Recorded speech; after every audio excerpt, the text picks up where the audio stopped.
Hello, we are Liz and Jamie. And we live on a boat with a cat.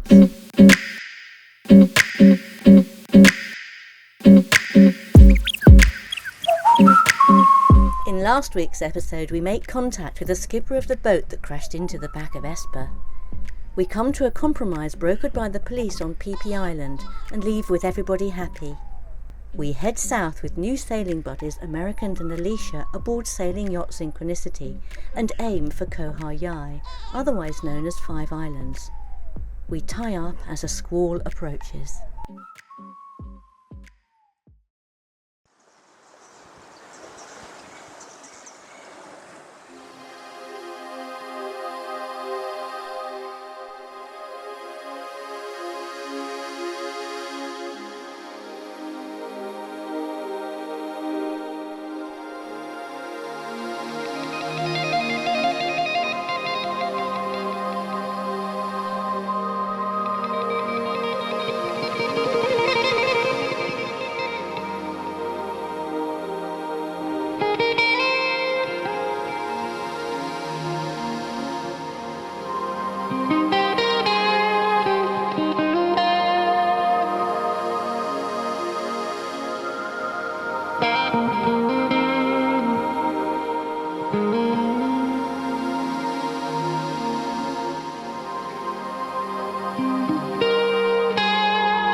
Well, as if this anchorage wasn't picturesque enough, birds flying around what's known as Floating Island, which is this here, we have this amazing sunrise, which is shrouded by this huge storm cloud. There is the sun, but just there is the rain. I think it's going from west to east, so it's kind of going across us really. It's just fantastic. Look at that.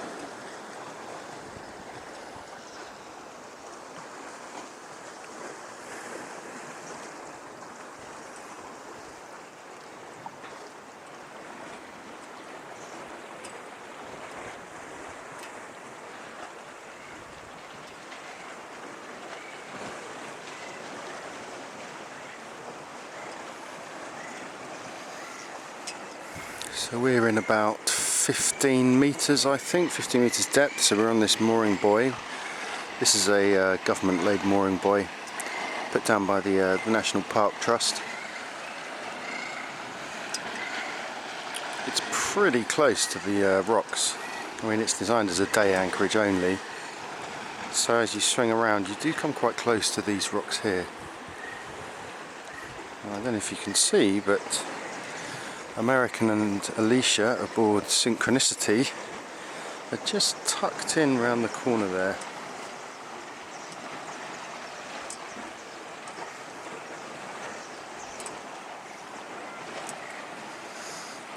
And on a spring low water, there's a beach that appears. You can only see it at spring low water, so we might go and visit that this afternoon at the next low water.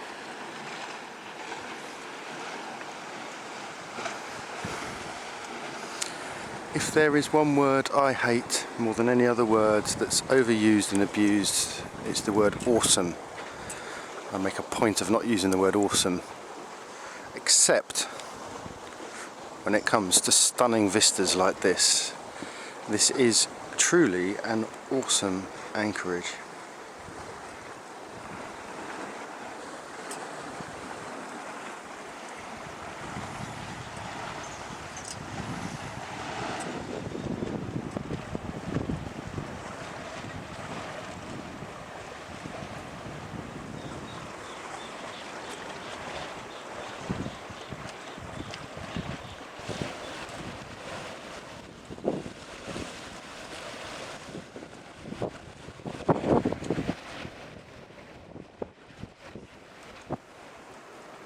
Millie would like a fish, but that's my job, isn't it, Mel? Come on I got up on deck, there was loads of fish all milling around, but I think they'd like the washing up water that I just flushed. So perhaps you could flush them. Right, Jamie, problems in paradise? Problems in paradise? What do you mean? Not exactly swimming weather, or I suppose it is. That's snorkeling weather. I went for a nice snorkel earlier, just before this squall came in. We're hanging off a government mooring buoy, one of the orange mooring buoys, in about 20 metres of water. The only problem is that the squall comes through and the wind changes direction. We seem to be a little bit close to the rock. Yes, I just pan round, and there's that lovely beach which is now covered because it's high tide, and there, that's right next to us. Right. Well, I have to say though, because I went for a snorkel this morning, I've actually checked out underneath the water, and this rock just goes straight down. It's a sheer drop underneath the water, so we could, if we really had to, get pushed right up to that, and we should be alright. But it is quite disconcerting, it really is. I think at night time it would be even worse, because you have no concept of distance at night time. Birds seem to be loving it. Yeah, the birds love it, don't they? The one consolation, of course, is if we do get pushed onto the rocks, it's likely to be our stern that hits first. And since that was already caved in our last anchorage... We've got one great big bumper hanging off the back of our boat. Yeah.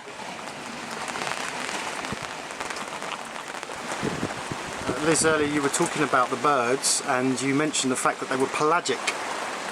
Yeah, they're terns. We arrived last night and they look bigger in the dark, but this morning I was able to have a really good look at them, and they are terns, and I think I've worked out that they're sooty terns, very similar to bridal terns, so we had one of those in the Red Sea, but these are bigger, so I'm reckoning that they're sooty terns, and apparently the information I'm given is that normally they're pelagic, but they come home to their islands to roost. So that's what this lot are doing. They're roosting, and we do keep seeing them going into the crevices in the rock. So just lovely. Love terns, favourite seabirds, and they're all around us. And they're noisy little buggers.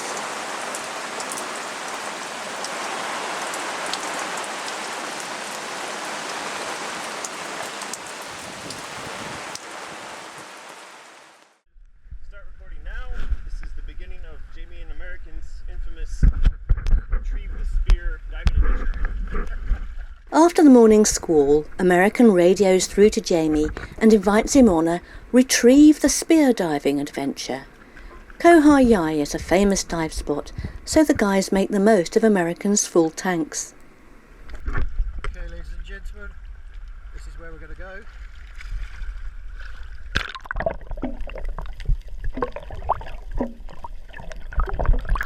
But not before American gets his gear on.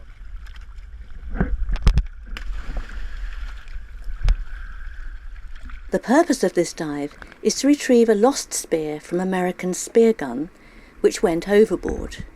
However, Jamie manages to add to the confusion by first requiring an extra weight or two to help keep his slim body buoyant in the water, and then dropping said weight to the seabed 15 metres below.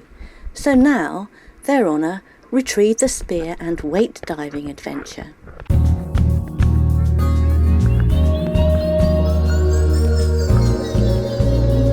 They make use of the mooring line and use it as a descent guide. Jamie is always slow to equalise, so American waits at the bottom by the concrete block and immediately comes across an eel.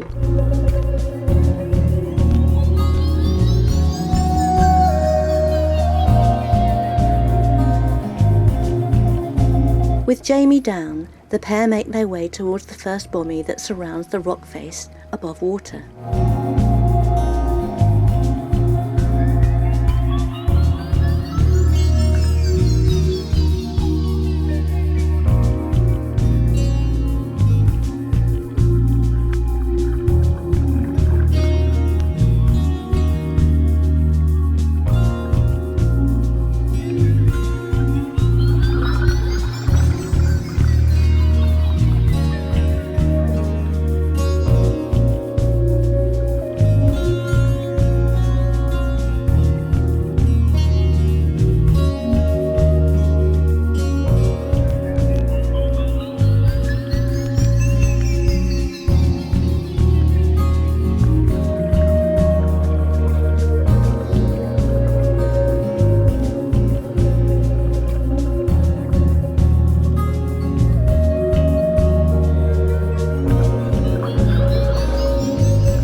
They've been down for almost 45 minutes, so it's time to head back to the ascent line, but not before American retrieves his spear and that lost weight.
Although most of the dive was only in 15 metres, they do a controlled ascent anyway, taking their time to make their way back to American's boat, Synchronicity.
Whilst the boys take a dive, Alicia and I catch up on that beach that only reveals itself at low water.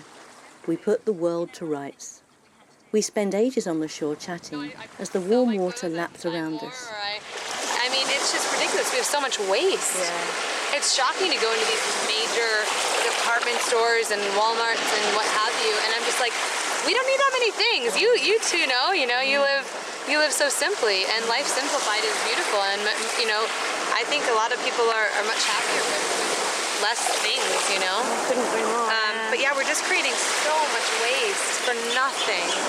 It's interesting meeting you because I expect Jamie's already said this, but we met the trash heroes on Liffey. Yeah, that is shame so you won't cool. get that far, but they're the most southern island. Yeah, so they're collecting up all the rubbish off the beach. I mean, hundreds of tons of flip-flops, lighters, and everything. Yeah, it's like shoes, it's all this.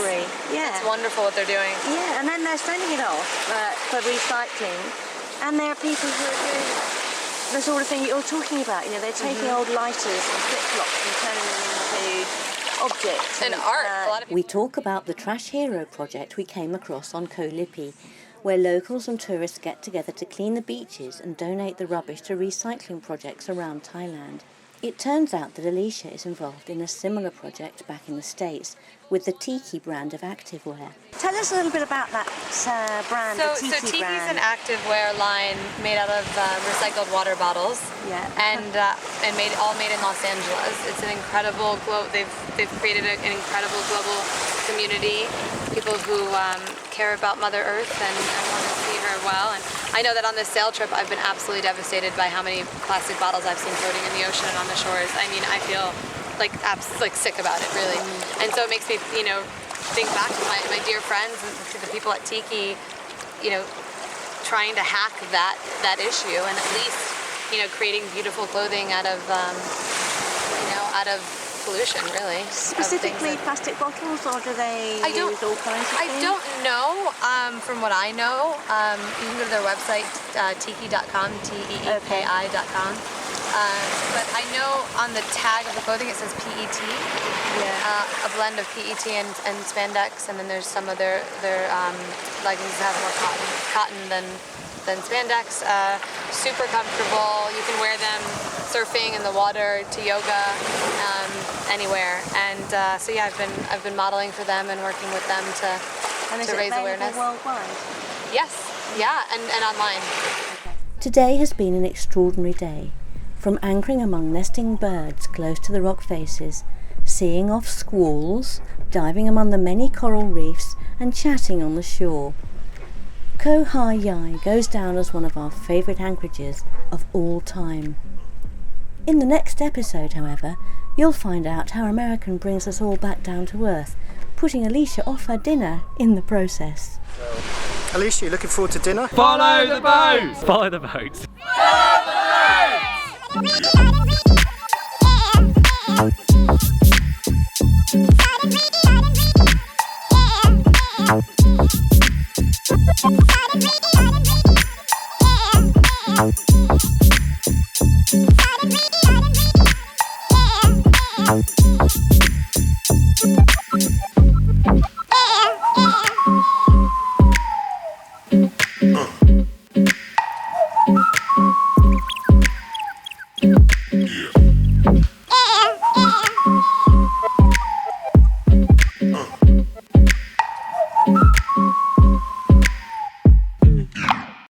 Hello and thanks for watching. I hope you really enjoyed that episode. This is just a very, very quick reminder to let you know that we're on Patreon. Patreon, is a place where you can show your appreciation. What? No, it's just enjoying you telling us about Patreon and the cool bunch of people who basically support us and help us along our journey, don't they? They're our online adventurers, our online crew, let's call them. They are. We love them. They're fantastic, and they support us by donating a tiny little bit of money each month, from $1 a month to $100 a month to $1,000, whatever. And in return, we give them special previews of all the stuff that you see on YouTube. We do extras that only they see. They get to see our episodes. We're now doing it a week early, aren't Yeah. they? They see our episodes a week early before the guys see it on general public on YouTube. Yeah. Outtakes. Yeah. If you become a patron, you get to see a rather hilarious blooper reel and a whole load of other things that are specifically aimed at our Patreon supporters. Yeah, T-shirts as well, and calendars, postcards, blah blah blah, all the usual things, and just being a part of the Follow the Boat adventure. So if you want to do that, if you want to show some appreciation that way, then check out our Patreon page. But don't worry, YouTubers, you will still see our episodes because everything is free. Free. See ya.